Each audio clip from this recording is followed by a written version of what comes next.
Hello and welcome to Andy's FPL Apprentice. My name is Andy, and the wait is finally over. We have an actual game week to talk about. When I say we, I mean me, because Will's on holiday. But I've got his team here, so let's jump straight into it. So first thing you'll notice if you watch the last video is that Will has made one change and it's in goal. Pretty straightforward one as well.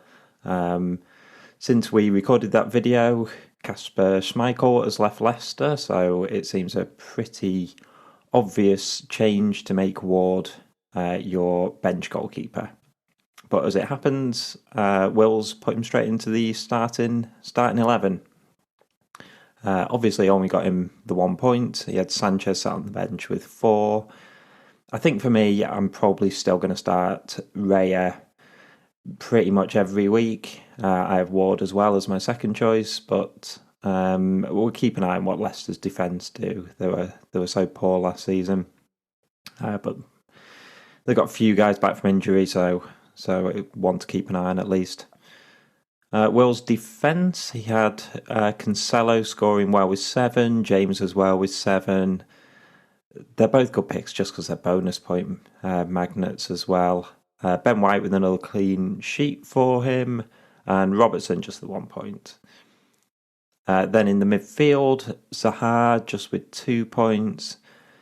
I remember saying to Will when he said he was picking Zaha that it's one you kind of need to commit to. I think their fixtures are tough for the first few, but Zaha is the kind of talisman for them, and he is on penalties. I watched the Arsenal game and I thought Crystal Palace actually played really well and easily could have got something out of it. And Zaha looked a threat, so I think he's one to kind of stick to and hope that the results come there. Saka coming in with 6 points. It's a good pick. I went with Martinelli, but I think Saka's probably the kind of the leading threat in the Arsenal team. Salah, captain, got 12 points, so 24 overall for Will, and Norgard with just the 2 points. Then up front he had Tony. I praised the Tony pick, and Will was slightly on the fence, and obviously came in with a big 8 points. I kind of regret that I didn't consider him from my own team, but there you go. And then Haaland, well, what can you say? Like, what a debut. I don't think he even had that many touches, but every time City managed to actually find him, he looked like he was a huge threat. I think he's going to get so many goals in that City team.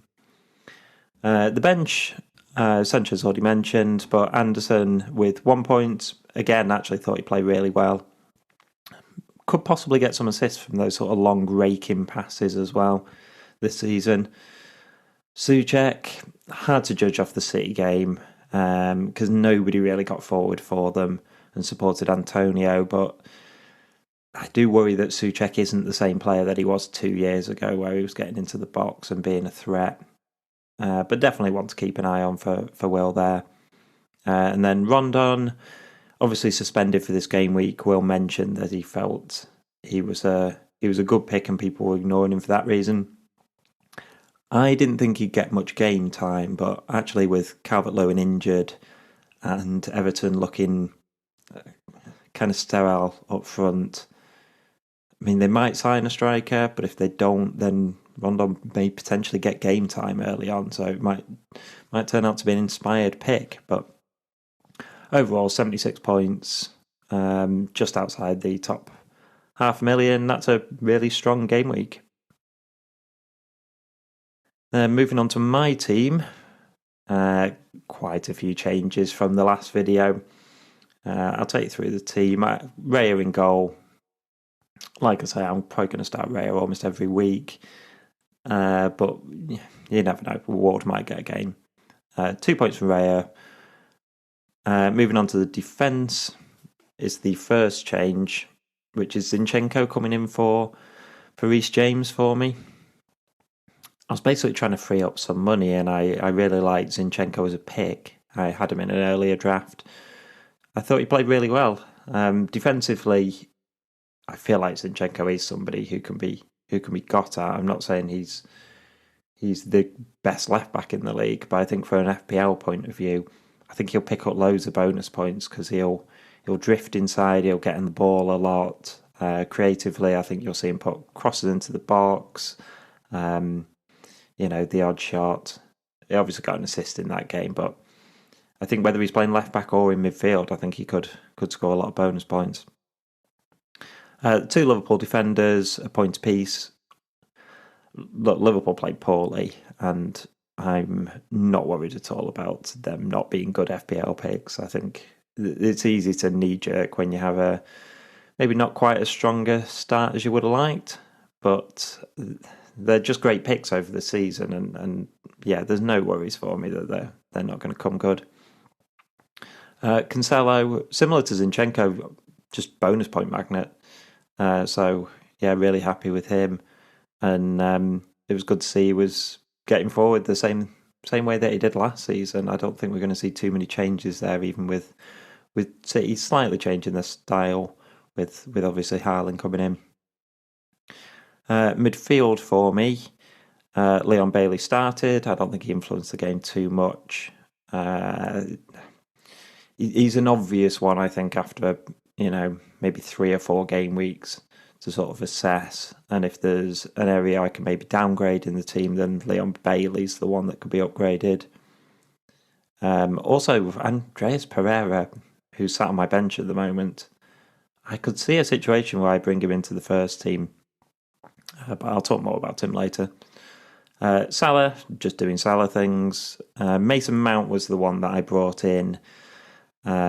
Basically, I bottled having Grealish. I think that Mason Mount, he wasn't my first choice £8 million midfielder really, but I had 3 Arsenal and 3 Liverpool players that I preferred to Diaz and Saka, and so Mount kind of got in there by default by the fact that I wasn't convinced about any of the Man City midfielders' sort of playing time. And I felt like I could take a punt on Grealish at $1 million less. But I just think I felt like Foden was going to come in on the left wing for him, and as it happened, he didn't. But Zinchenko and Mount actually scored more points than Grealish and James would have done, so I can't be disappointed with that decision. Martinelli, I think he'll be a great pick over the season. I really do. I think he'll be in my team for the long term. I don't think he'll score that much less than Saka. I think he's kind of nailed on that left wing at the moment, certainly until European games start and rotation. I think he'll start every week, and yeah, look forward to the points coming in. And up front, still very happy with Jesus. I thought he started really lively, but obviously just a 2-pointer from him. And the big decision that really let me down was going Kane over Haaland. I think I couldn't decide pre-season. I didn't think there was much to split them. I've got to say, I could bring Haaland in. I think the important thing about that is that if I brought Haaland in, I will probably captain him next week. And if I don't, then I will captain Salah over Kane. But I just think I'm not worried about Harry Kane getting points. Tottenham scored 4 goals. It isn't going to happen too often that Tottenham score 4 goals and Harry Kane doesn't, get a goal or an assist in there. And as long as, Tottenham are playing well and scoring, then I think the points will come. But yeah, definitely worried about not having Haaland after his first performance. Then onto the bench, Ward obviously already mentioned. Nico Williams, good to see him starting and playing 90 minutes. Obviously conceded 2 goals and he got a booking, so 0 points, but good to see him playing. Andreas Pereira was so attacking in that Fulham match. He was almost playing as a second striker. He was on free kicks, corners. I could see him starting for me, being my cheap midfielder. And yeah, saving a bit of money. So I could potentially, downgrade someone like Bailey and put him on my bench start Pereira and have a little bit of extra funds. Definitely one to keep an eye on for me. Archer, good seeing coming off the bench. I went with him as my 4.5 million forward because I,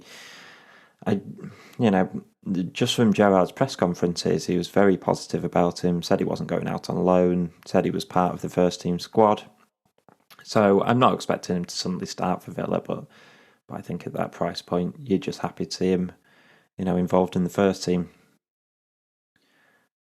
So overall, that means that I finished with 57 points.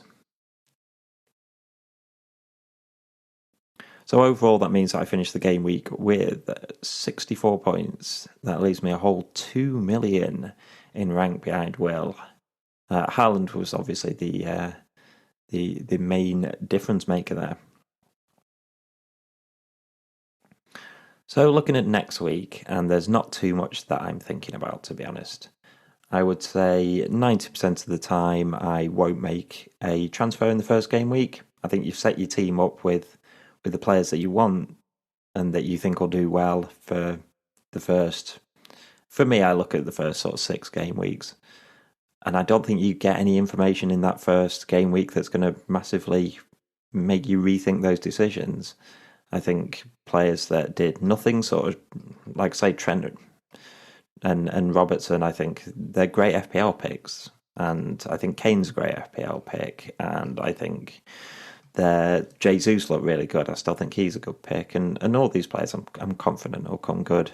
I'm certainly not worried about them having one bad game week. So the only change that I'm considering is Kane to Haaland. And I probably wouldn't consider this if it wasn't for captaincy. Spoke about it earlier, but I really would captain Haaland. But I'll be honest, I don't mind having Salah as my captain again. Crystal Palace, tougher fixture, but it's Salah, and I don't really mind captaining him in any game week. So that's my only consideration. And my advice to Will would be to do absolutely nothing. I think he's had a really good game week. There's no injuries or suspensions or anything that would make him, consider changing his team up. I think it looks good for the next game week, and having those 2 transfers just gives you so much flexibility.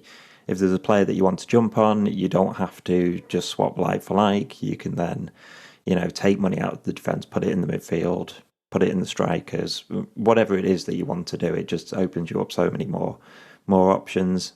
So yeah, my advice to Will is do absolutely nothing and keep seeing those points rolling in. Well, that's it for our first game week video. Join us again next week. We'll be making content every week where we look at our teams, and I may possibly start doing a couple of videos in between where I look at things like watch lists for future game weeks. If you enjoyed the video, please give it a like and hit the subscribe button, and we'll see you again on another video.